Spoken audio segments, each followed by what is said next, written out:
전역한 학생인 아들에게 은행원이 신용카드를 권합니다. 당신의 아들은 이런 금융함정을 피할 수 있을까요? 저희 아이가 군에서 전역하고 복학을 앞두고 있을 때였습니다. 모든 군인은 복무 중 월급을 일정 부분 적금으로 적립하고 있습니다. 전역 후 적금을 해지하게 되죠. 그래서 아들과 함께 그 적금을 해지하기 위해 은행을 찾았습니다. 아들에게는 은행 창구가 익숙하지 않았고 저는 조용히 옆자리에 앉아 있었습니다. 그런데 은행 창구 직원이 아이에게 말했습니다. 이 계좌는 1년 넘게 거래가 없어서 출금 한도가 제한된 계좌입니다. 사용하기에 불편할 수 있는데 신용카드를 하나 발급받으면 한도 해제가 가능해요. 아이의 표정은 어리둥절했다. 카드를 만들면 한도가 풀린다니 얼핏 듣기엔 편리한 제안이었다. 아들은 아무렇지 않게 발급해달라고 말하더군요. 아, 금융지능에 대해 조금 더 일찍 말해줄 걸 하는 후회가 들었다. 안녕하세요. 한 권의 책을 읽고 그 내용 중에서 우리에게 도움이 될 만한 부분을 선정해서 여러분께 전해드립니다. 여러분들의 삶에 지식과 위로와 감동을 드리고자 합니다. 오늘은 EBS 다큐 프라임 자본주의 책에서 제2부 금융지능은 있는가라는 내용입니다. 이 이야기는 실제로 제가 겪은 일이었습니다. 모든 제대한 군인은 적금을 해지하러 은행을 방문해야 합니다.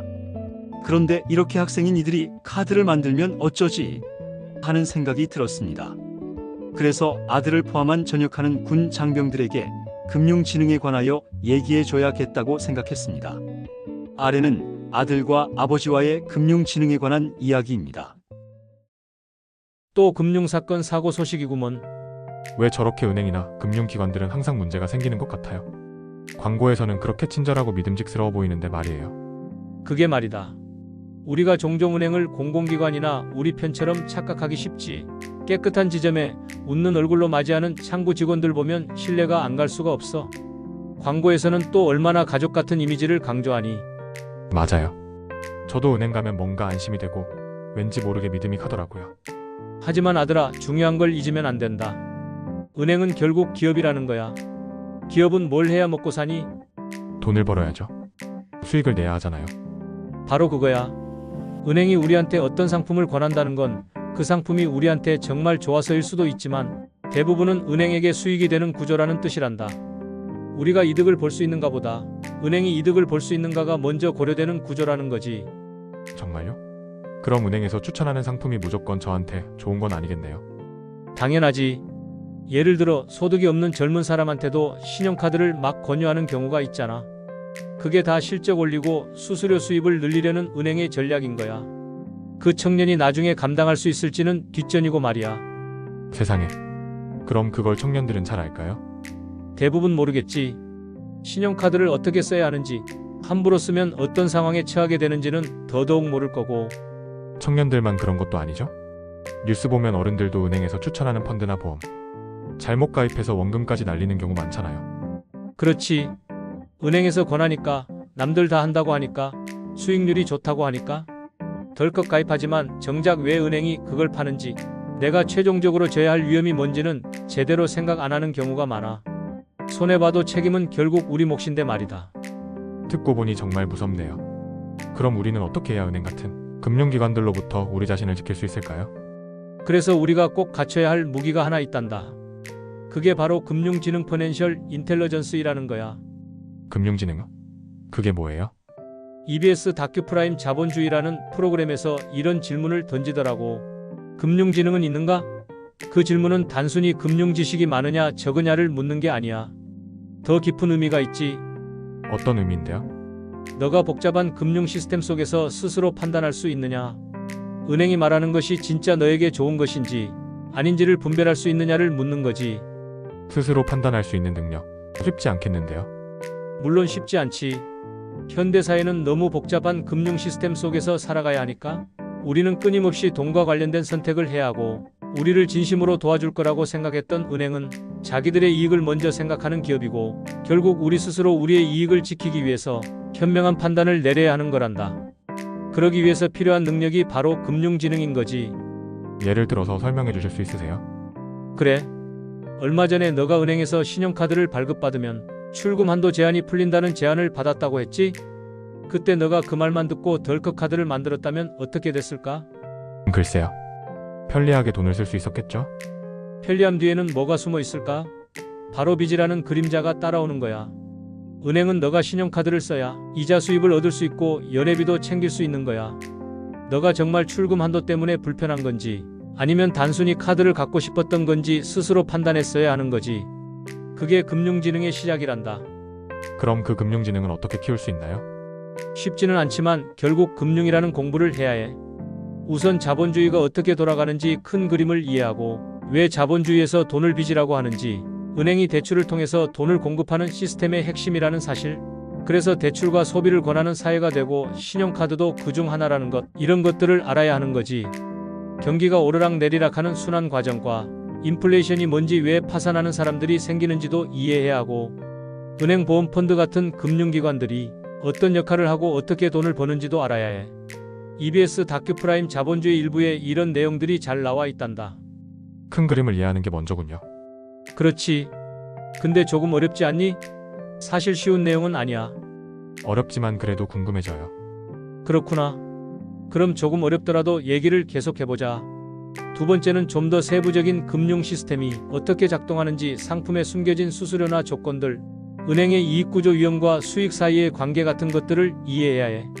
스스로 이런 질문에 답할 수 있어야 하는 거지. 어떤 질문인데요? 왜 은행은 꼭 수익률 높은 상품만 추천할까? 왜 보장성 보험은 중간에 해지하면 손해가 클까? 왜 고수익 펀드는 항상 위험이 높을까? 또 왜 신용카드는 나중에 갚으면 된다는 생각 때문에 소비 습관을 망칠까? 이런 질문들에 스스로 답할 수 있어야 해. 답을 못하면 이자만 보고 위험한 채권에 투자하거나, 할인받으려고 신용카드를 마구 쓰거나, 펀드를 저축처럼 생각하거나, 보험을 재테크 수단으로 착각하는 잘못된 선택을 할 수 있는 거란다. 듣고 보니 정말 저희 또래 친구들이나 어른들도 잘 모를 것 같은 내용들이 많네요. 당연하지. 학교에서는 이런 걸 제대로 안 가르쳐 주거든. 복잡한 수학 공식은 배워도 신용카드 이자가 어떻게 붙는지, 대출 금리가 우리 삶에 어떤 영향을 미치는지 같은 진짜 중요한 것들은 안 배우지. 그래서 금융지능 교육은 어쩌면 가정에서부터 시작해야 하는 건지도 몰라. 어릴 때부터 용돈 관리하는 법, 저축의 가치, 현명한 소비 선택 같은 걸 배우면서 커야 하는 거지. 아, 그렇군요.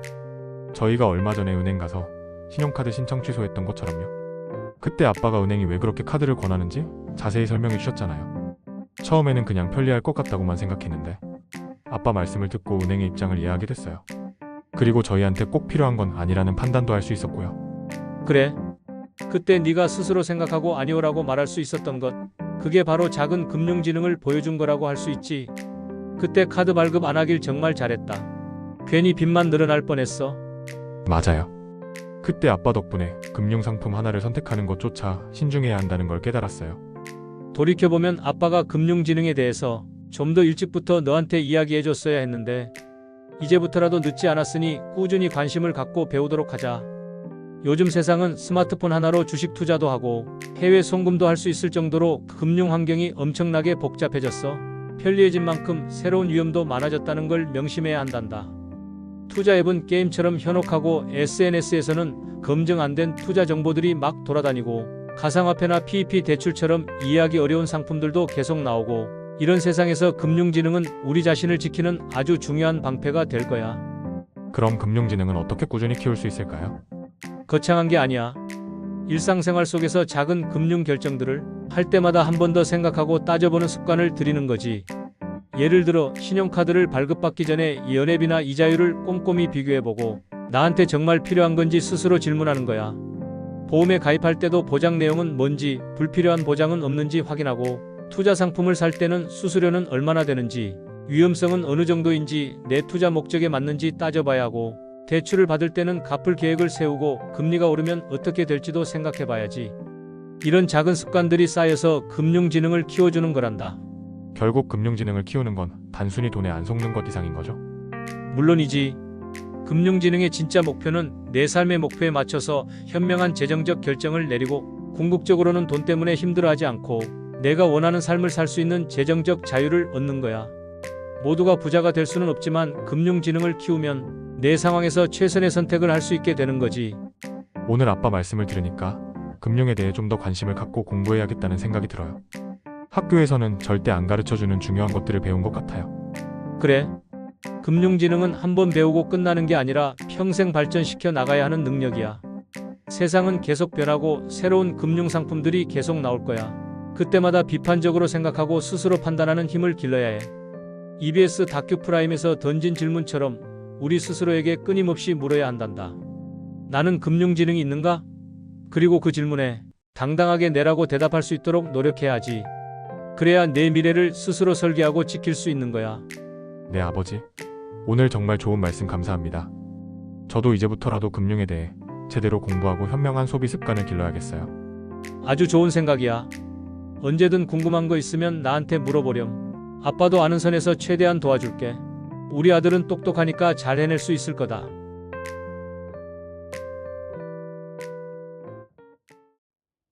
아버지와 아들이 나누는 금융지능 이야기로 금융지능의 개념을 잘 이해할 수 있도록 했습니다. 잘 이해가 되셨을지 궁금하네요. 조금 어려운 부분도 있지만 알아야 하는 내용들입니다. 이 책의 마지막에는 이렇게 쓰여 있습니다. 여러분들이 금융지능을 어려워도 꼭 알아야 하는 것을 잘 설명해 주고 있습니다. 우리는 아직도 너무 게으르고 순진하고 무지하다.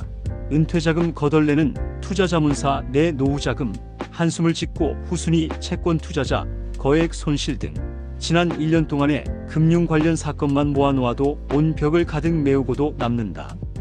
물론 그 피해는 우리가 고스란히 지고 있다. 그런데 몰랐다는 이유만으로 그저 내 탓이요 하는 게 잘하는 짓일까? 불량식품만 사람을 죽이는 것이 아니다. 불량 금융상품은 온 가족의 삶을 파괴하는 가정 파괴범이자 사회악이다. 그러니까 당당하게 요구해도 된다. 금융상품 판매자들에게 제대로 설명해달라고. 모르겠으니 다시 설명해달라. 이 상품이 얼마나 위험한 상품인지 확실하게 알려달라고 말하는 것이 무엇보다 필요하다.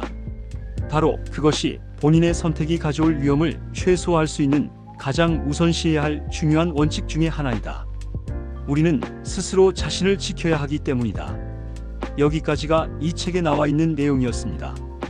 오늘도 들어주셔서 감사합니다. 좋은 하루 되세요.